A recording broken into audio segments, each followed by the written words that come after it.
Hi, this is Dorothy from taichibosman.com/rawfoodblog. These are buckwheat kernels I'm holding. They're raw buckwheat, except they're not really raw anymore because these ones I've put in the dehydrator. Buckwheat kernels are, of course, extremely good for you. They are not a grain, which I was surprised to read. They have no gluten in them, so they're incredible for anybody that's on a gluten-free diet. They're fat-free, and they also lower your cholesterol and lower your blood pressure. But the greatest thing about them is that they taste really good like peanuts when you dehydrate them. So these are just plain dehydrated buckwheat kernels. And this little baggie I dehydrated with Bragg's amino acids.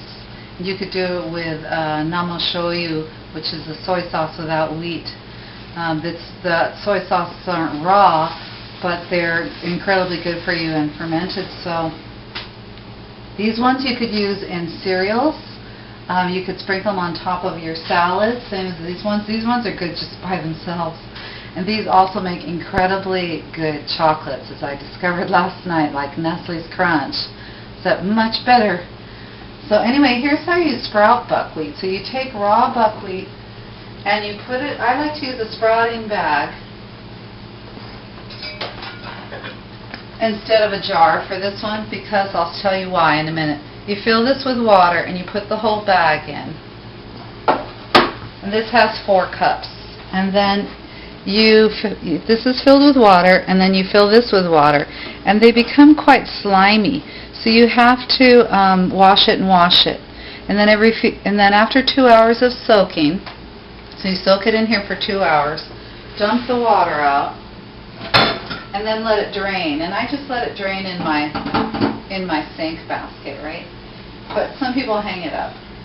And then, see, you can kind of see that it's slimy down here. So you take every couple hours while it's sprouting, you could just wash the bag and then pour some water in here and just take your hand and swish it all around. And I've done this for several years and it always comes out. Some people say that theirs comes out too slimy.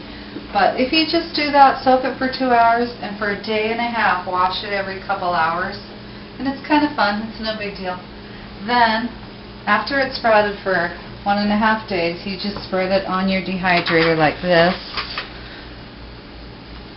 I won't do it all in the interest of time. And lay it out, so that's pretty much a single layer. And then you can sprinkle it with Bragg's if you want, or namashoyu.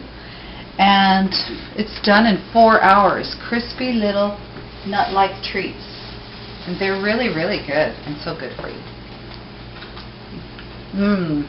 I just really like them. They're just like peanuts to me. So that's buckwheat crunchies from Dorothy at taichibosman.com/rawfoodblog.